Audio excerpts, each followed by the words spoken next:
ओम शांति। 24 जनवरी 2025। प्रातः मुरली बाप दादा मधुबन। बाबा बोले, मीठे बच्चे, तुम एक बाप के डायरेक्शन पर चलते चलो।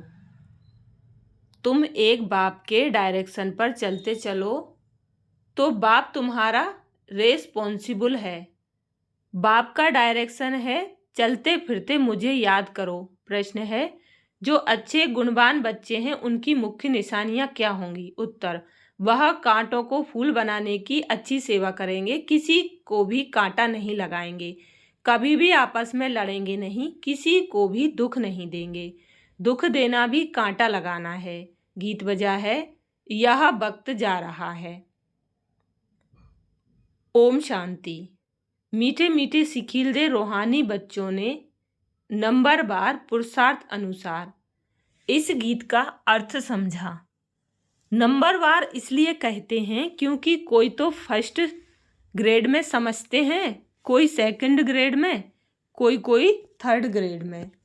समझ भी हर एक की अपनी अपनी है, निश्चय बुद्धि भी हर एक की अपनी है।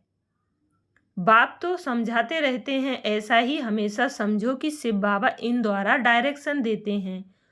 तुम आधा कल्प आसुरी डायरेक्शन पर चलते आए हो, अब ऐसे निश्चय करो कि हम ईश्वरीय डायरेक्शन पर चलते हैं तो बेड़ा पार हो सकता है। अगर ईश्वरीय डायरेक्शन ना समझ मनुष्य का डायरेक्शन समझा तो मूंझ पड़ेंगे। बाप कहते हैं, मेरे डायरेक्शन पर चलने से फिर मैं रेस्पॉन्सिबल हूं ना।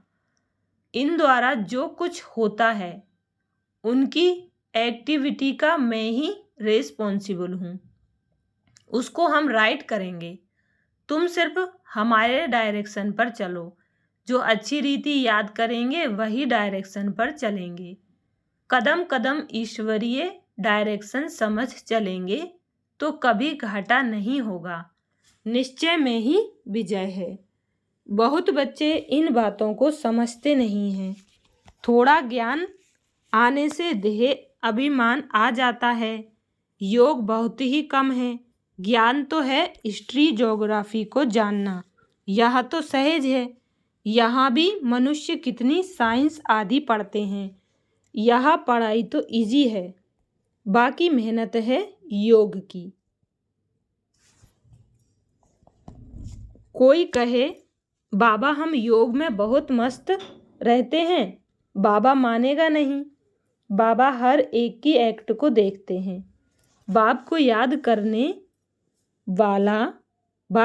करने वाला तो मोस्ट लवली होगा। याद नहीं करते, इसीलिए ही उल्टा सुल्टा काम होता है। बहुत रात दिन का फर्क है। अभी तुम इस सीढ़ी के चित्र पर भी अच्छी रीति समझा सकते हो। इस समय है कांटों का जंगल, यह बगीचा नहीं है। यह तो क्लियर समझाना चाहिए कि भारत फूलों का बगीचा था। बगीचे में कभी जंगली जानवर रहते हैं क्या? वहाँ तो देवी देवता रहते हैं। बाप तो है ही हाईएस्ट अथॉरिटी, और फिर यह प्रजापिता ब्रह्मा भी हाईएस्ट अथॉरिटी ठहरे। यह दादा है सबसे बड़ी अथॉरिटी। शिव और प्रजापिता ब्रह्मा आत्माएं हैं शिव बाबा के बच्चे, और फिर साकार में हम भाई बहन सब हैं प्रजापिता ब्रह्मा के बच्चे। यह है सबका ग्रेट ग्रेट ग्रैंडफादर। ऐसे हाईएस्ट अथॉरिटी के लिए हमको मकान चाहिए। ऐसे तुम लिखो, फिर देखो बुद्धि में कुछ आता है। शिव बाबा और प्रजापिता ब्रह्मा आत्माओं का बाप और सब मनुष्य मात्र का बाप। यह पॉइंट बहुत अच्छी है समझाने की, परंतु बच्चे पूरी रीति समझाते नहीं हैं, भूल जाते हैं। ज्ञान की मगरूरी चढ़ जाती है, जैसे कि बाप दादा पर भी जीत पा लेते हैं। यह दादा कहते हैं, मेरी भल ना सुनो हमेशा समझो शिव बाबा समझाते हैं, उनकी मत पर चलो। डायरेक्ट ईश्वरीय मत देते हैं कि यह करो। रेस्पॉन्सिबल हम हैं, ईश्वरीय मत पर चलो, यह ईश्वर थोड़े ही है। तुमको ईश्वर से पढ़ना है ना। हमेशा समझो यह डायरेक्शन ईश्वर देते हैं। यह लक्ष्मी नारायण भी भारत के ही मनुष्य थे, यह भी सब मनुष्य हैं, परंतु यह शिवालय के रहने वाले हैं, इसलिए सब नमस्ते करते हैं। परंतु बच्चे पूरा समझाते नहीं हैं, अपना नशा चढ़ जाता है। डिफेक्ट तो बहुतों में है ना। जब पूरा योग हो तब विकर्म विनाश हो। विश्व का मालिक बनना कोई मासी का घर थोड़े ही है। बाबा देखते हैं माया एकदम नाक से पकड़कर गटर में गिरा देती है। बाप की याद में तो बड़ी खुशी में प्रफुल्लित रहना चाहिए। सामने एम ऑब्जेक्ट खड़ी है, हम यहाँ लक्ष्मी नारायण बन रहे हैं। भूल जाने से खुशी का पारा नहीं चढ़ता है। कहते हैं हमको निष्ठा में बिठाओ। बाहर में हम याद नहीं कर सकते हैं, याद में नहीं रहते हैं, इसलिए कभी कभी बाबा भी प्रोग्राम भेज देते हैं, परंतु याद में बैठते थोड़े ही हैं। बुद्धि इधर उधर भटकती रहती है। बाबा अपना मिसाल बताते हैं। नारायण का कितना पक्का भक्त था, जहां तहां साथ में नारायण का चित्र रहता था, फिर भी पूजा के समय बुद्धि इधर उधर भटकती थी। इसमें भी ऐसा होता है। बाप कहते हैं चलते फिरते बाप को याद करो, परंतु कई कहते हैं बहन निष्ठा कराएं। निष्ठा का तो कोई अर्थ ही नहीं है। बाबा हमेशा कहते हैं याद में रहो। कई बच्चे निष्ठा में बैठे बैठे ध्यान में चले जाते हैं, न ज्ञान न याद रहती, या तो फिर झुटके खाने लग पड़ते हैं। बहुतों को आदत पड़ गई है। यह तो अल्पकाल की शांति हो गई, गोया बाकी सारा दिन अशांति रहती है। चलते फिरते बाप को याद नहीं करेंगे तो पापों का बोझा कैसे उतरेगा। आधा कल्प का बोझा है, इसमें ही बड़ी मेहनत है। अपने को आत्मा समझो और बाप को याद करो। भल बाबा को बहुत बच्चे लिख भेजते हैं, इतना समय याद में रहा, परंतु याद रहती नहीं है। चार्ट को समझते ही नहीं है। बाबा बेहद का बाप है, पतित पावन है, तो खुशी में रहना चाहिए। ऐसे नहीं हम तो शिव बाबा के हैं ना, ऐसे भी बहुत हैं, समझते हैं हम तो बाबा के हैं, लेकिन याद बिल्कुल करते नहीं। अगर याद करते होते तो फिर पहले नंबर में जाना चाहिए। किसको समझाने की भी बड़ी अच्छी बुद्धि चाहिए। हम तो भारत की महिमा करते हैं। नई दुनिया में आदि सनातन देवी देवताओं का राज्य था। अभी है पुरानी दुनिया, आयरन एज। वह सुखधाम, यह दुखधाम। भारत गोल्डन एज था तो इन देवताओं का राज्य था। कहते हैं हम कैसे समझें कि इनका राज्य था। यह नॉलेज बड़ी वंडरफुल है। जिसकी तकदीर में जो है, जो जितना पुरुषार्थ करते हैं वह देखने में तो आता है। तुम एक्टिविटी से जानते हो, हैं तो कलयुगी भी मनुष्य, तो सतयुगी भी मनुष्य, फिर उन्हों के आगे माथा जाकर क्यों टेकते हो। इन्हों को स्वर्ग का मालिक कहते हैं ना। कोई मरता है तो कहते हैं फलाना स्वर्गवासी हुआ। यह भी नहीं समझते इस समय तो नरकवासी सब हैं। जरूर पुनर्जन्म भी यहाँ ही लेंगे। बाबा हर एक की चलन से देखते रहते हैं। बाबा को कितना साधारण रीति से किस किस से बात करनी पड़ती है, संभालना पड़ता है। बाप कितना क्लियर कर समझाते हैं। समझते भी हैं तो बात बड़ी ठीक है, समझते भी हैं तो बात बड़ी ठीक है, फिर भी क्यों बड़े कांटे बन जाते हैं। एक दो को दुख देने से कांटे बन जाते हैं, आदत छोड़ते नहीं। अभी भगवान बाप फूलों का बगीचा लगाते हैं, कांटों को फूल बनाते रहते हैं। उनका धंधा ही यहाँ है। जो खुद ही कांटा होगा तो फूल कैसे बनाएगा।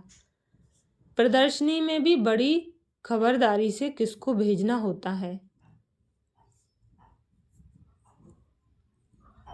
अच्छे गुणवान बच्चे वह जो कांटों को फूल बनाने की अच्छी सेवा करते हैं, किसी को भी कांटा नहीं लगाते हैं, अर्थात किसी को दुख नहीं देते हैं, कभी भी आपस में लड़ते नहीं हैं। तुम बच्चे बहुत एक्यूरेट समझाते हो, इसमें किसी की इंसल्ट की तो बात ही नहीं। अभी शिव जयंती भी आती है, तुम प्रदर्शनी जास्ती करते रहो। छोटी छोटी प्रदर्शनी पर भी समझा सकते हो। 1 सेकंड में स्वर्गवासी बनो अथवा पतित भ्रष्टाचारी से पावन श्रेष्ठाचारी बनो। 1 सेकंड में जीवन मुक्ति प्राप्त करो। जीवन मुक्ति का भी अर्थ समझते नहीं हैं। तुम भी अभी समझते हो। बाप द्वारा सबको मुक्ति, जीवन मुक्ति मिलती है, परंतु ड्रामा को भी जानना है। सब धर्म स्वर्ग में नहीं आएंगे, वह फिर अपने अपने सेक्शन में चले जाएंगे, फिर अपने अपने समय पर आकर स्थापना करेंगे। झाड़ में कितना क्लियर है, एक सदगुरु के सिवाय सदगति दाता और कोई हो नहीं सकता। बाकी भक्ति सिखलाने वाले तो ढेर गुरु हैं। सदगति के लिए मनुष्य गुरु हो नहीं सकता, परंतु समझाने का भी अक्ल चाहिए। इसमें बुद्धि से काम लेना होता है। ड्रामा का कैसा वंडरफुल खेल है। तुम्हारे में भी बहुत थोड़े हैं जो इस नशे में रहते हैं। अच्छा, मीठे मीठे सिखिलदे बच्चों प्रति माता पिता बाप दादा का याद प्यार और गुड मॉर्निंग। रूहानी बाप की रूहानी बच्चों को नमस्ते। हम रूहानी बच्चों की रूहानी माता पिता बाप दादा को याद प्यार, गुड मॉर्निंग और नमस्ते। रात्रि क्लास 18 मार्च 1968। तुमको वास्तव में शास्त्रों पर वाद विवाद करने की कोई दरकार नहीं है। मूल बात ही याद की है और सृष्टि के आदि मध्य अंत को समझना है। चक्रवर्ती राजा बनना है, इस चक्र को ही सिर्फ समझना है। इनका ही गायन है सेकंड में जीवन मुक्ति। तुम बच्चों को वंडर लगता होगा। आधा कल्प भक्ति चलती है, ज्ञान रिंचक नहीं। ज्ञान है ही बाप के पास, बाप द्वारा ही जानना है। यह बाप कितना अनकॉमन है, इसलिए कोटों में कोई निकलते हैं। वह टीचर्स ऐसे थोड़े ही कहेंगे। यह तो कहते हैं मैं ही बाप टीचर गुरु हूं, तो मनुष्य सुनकर बंडर खाएंगे। भारत को मदर कंट्री कहते हैं क्योंकि अम्बा का नाम बहुत बाला है। अम्बा के मेले भी बहुत लगते हैं। अम्बा मीठा अक्षर है। छोटे बच्चे भी माँ को प्यार करते हैं ना, क्योंकि माँ खिलाती पिलाती संभालती है। अब अम्बा का बाबा भी चाहिए ना।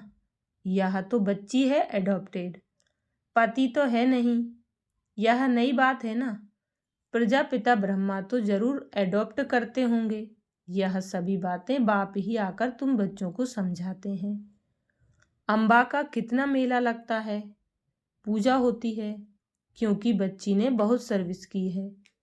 मम्मा ने जितनों को पढ़ाया होगा उतना और कोई पढ़ा ना सके।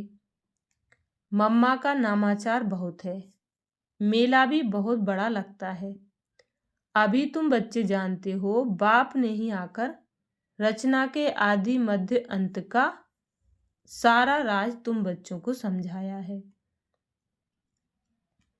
तुमको बाप के घर का भी मालूम पड़ा है। बाप से भी लव है तो घर से भी लव है। यह ज्ञान तुमको अभी मिलता है। इस पढ़ाई से कितनी कमाई होती है तो खुशी होनी चाहिए ना। और तुम हो बिल्कुल साधारण, दुनिया को पता नहीं है। बाप आकर यह नॉलेज सुनाते हैं। बाप ही आकर सभी नई नई बातें बच्चों को सुनाते हैं। नई दुनिया बनती है बेहद की पढ़ाई से। पुरानी दुनिया से वैराग्य आ जाता है। तुम बच्चों के अंदर में ज्ञान की खुशी रहती है। बाप को और घर को याद करना है। घर तो सभी को जाना ही है। बाप तो सभी को कहेंगे ना, बच्चों हम तुमको मुक्ति जीवन मुक्ति का वर्षा देने आया हूं, फिर भूल क्यों जाते हो? मैं तुम्हारा बेहद का बाप हूं, राजयोग सिखलाने आया हूं। तो क्या तुम श्रीमत पर नहीं चलेंगे? फिर तो बहुत घाटा पड़ जाएगा। यह है बेहद का घाटा। बाप का हाथ छोड़ा तो कमाई में घाटा पड़ जाएगा। अच्छा, गुड नाइट। ओम शांति। धारणा के लिए मुख्य सार। पहली पॉइंट, एक बाप की याद से मोस्ट लवली बनना है। चलते फिरते कर्म करते याद में रहने की प्रैक्टिस करनी है। बाप की याद और खुशी में प्रफुल्लित रहना है। दूसरी पॉइंट है, कदम कदम ईश्वरीय डायरेक्शन पर चल हर कार्य करना है। अपनी मगरूरी देह अभिमान का नशा नहीं दिखाना है। कोई भी उल्टा सुल्टा काम नहीं करना है। मूझना नहीं है। वरदान दिया बाबा ने, साधारण कर्म करते भी ऊंची स्थिति में स्थित रहने वाले सदा डबल लाइट भव। साधारण कर्म करते भी ऊंची स्थिति में स्थित रहने वाले सदा डबल लाइट भव।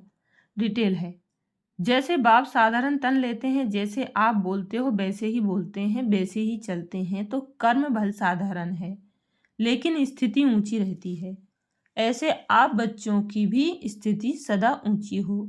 डबल लाइट बन ऊंची स्थिति में स्थित हो। कोई भी साधारण कर्म करो, सदैव यही स्मृति में रहे कि अवतरित होकर अवतार बन करके श्रेष्ठ कर्म करने के लिए आए हैं। तो साधारण कर्म अलौकिक कर्म में बदल जाएंगे। स्लोगन है, आत्मिक दृष्टि वृत्ति का अभ्यास करने वाले पवित्रता को सहज धारण कर सकते हैं। अपनी शक्तिशाली मनसा द्वारा सकाश देने की सेवा करो।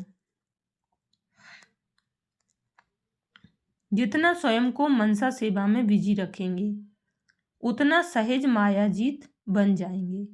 सिर्फ स्वयं के प्रति भावुक नहीं बनो, लेकिन औरों को भी शुभ भावना और शुभ कामना द्वारा परिवर्तित करने की सेवा करो। भावना और ज्ञान, स्नेह और योग दोनों का बैलेंस हो। कल्याणकारी तो बने हो, अब बेहद विश्व कल्याणकारी बनो। अच्छा, शुक्रिया बाबा, शुक्रिया आप सभी का। ओम शांति।